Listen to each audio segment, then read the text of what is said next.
Justiça do Rio condenou o cabo Carlos Adílio Maciel Santos a 19 anos e 6 meses de prisão por homicídio triplamente qualificado e formação de quadrilha na noite de ontem, em mais um julgamento do caso da morte da juíza Patrícia Acioli.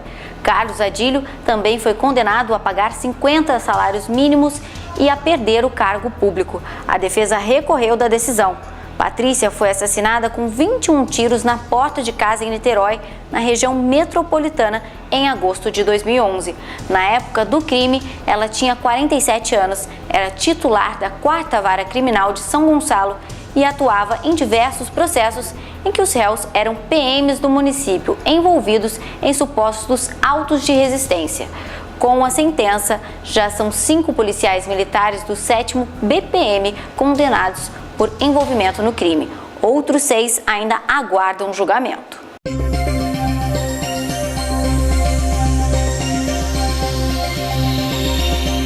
E o ex-governador do Distrito Federal, José Roberto Arruda, e o ex-secretário de Obras, Márcio Edivandro Rocha Machado, foram condenados pela Justiça de Brasília por dispensa indevida de licitação para a reforma do ginásio Nilson Nelson em 2008. Arruda foi condenado a 5 anos e 4 meses de prisão em regime semiaberto e ao pagamento de uma multa de R$400 mil. O ex-secretário de Obras foi condenado a 4 anos e 8 meses de prisão em regime semiaberto também e uma multa de R$300 mil. Cabe recurso da decisão. O advogado de Arruda, Nélio Machado, afirmou que vai recorrer da decisão e que o orçamento inicial previa um investimento de 20 milhões na obra. As multas aplicadas aos réus correspondem a 4% da obra para Arruda e 3% para Machado. Os réus negaram em depoimento as acusações do MP, alegando que a dispensa foi justificada por causa de exigências feitas pela FIFA. A defesa argumentou que o GDF não recebeu parte dos recursos para a reforma prometido pela União. E vamos saber informações do esporte nacional e regional com Gil Arruda.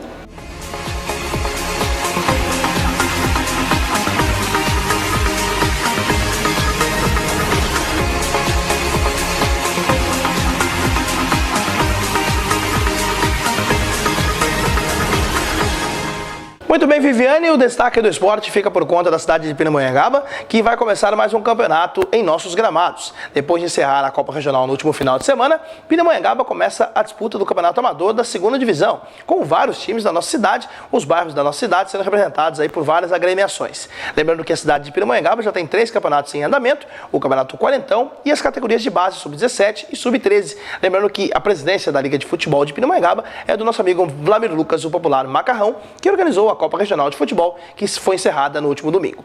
Ainda falando do Vale do Paraíba, a cidade de Taubaté se prepara para estrear na Copa Vanguarda de Futsal. Nessa semana, o Taubaté joga contra o Quiririm às 8h30 da noite da próxima quinta-feira no ginásio do Novo Horizonte. Vale ressaltar que Pindamonhangaba também vai disputar a Copa Vanguarda de Futsal. E ainda falando do Vale do Paraíba, o Guaratinguetá continua comemorando o grande resultado que conseguiu no domingo, vencendo o Audax por 4-2. E já foca as atenções para o outro jogo contra o Audax, que acontece nesse sábado agora, às 10 horas da manhã. E claro, se o Guaratinguetá vencer o Audax no Estádio do Nacional, o Guará estará de volta à elite do futebol paulista no ano de 2014. Mas o Guaratinguetá precisa vencer esse jogo e também os outros 2 para tentar chegar à final da Série A2, fato que seria inesquecível para os torcedores do Tricolor do Vale. Lembrando que o campeão do grupo do Guaratinguetá enfrenta o campeão do grupo da Portuguesa na grande final da Série A2 do Paulistão. É com você, Vivi.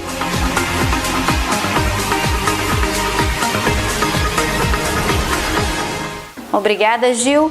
E o potente terremoto que atingiu o sudeste do Irã nesta terça-feira do dia 16 deixou ao menos 34 mortos no vizinho Paquistão, que anunciaram as autoridades paquistanesas. Segundo o Serviço Geológico dos Estados Unidos, o tremor teve magnitude de 7,8 na escala Richter e seu epicentro foi 80 quilômetros ao norte da cidade de Saravan, a uma profundidade de 82 quilômetros.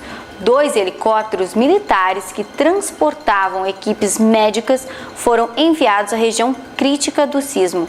Mais cedo, a TV estatal iraniana havia dito que pelo menos 40 pessoas tinham morrido e as agências de notícia ANSA tinham apontado 81 mortes no Irã. Sem citar fontes, os números não foram confirmados.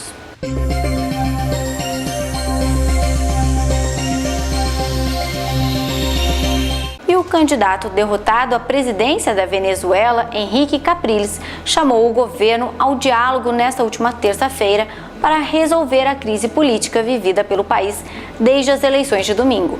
O oposicionista também disse que cancelou a passeata que havia marcado para esta quarta-feira na capital de Caracas, após o presidente eleito Nicolás Maduro ter dito que não iria permitir a manifestação. O país, que está em crise desde que Capriles, derrotado por pequena margem nas urnas, disse que não reconhecia a vitória de Maduro, herdeiro político de Hugo Chávez, e exigiu recontagem dos votos.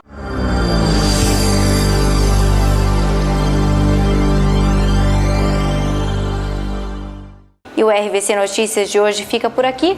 Mande a sua sugestão no nosso e-mail jornalismo@redervc.com.br e até amanhã.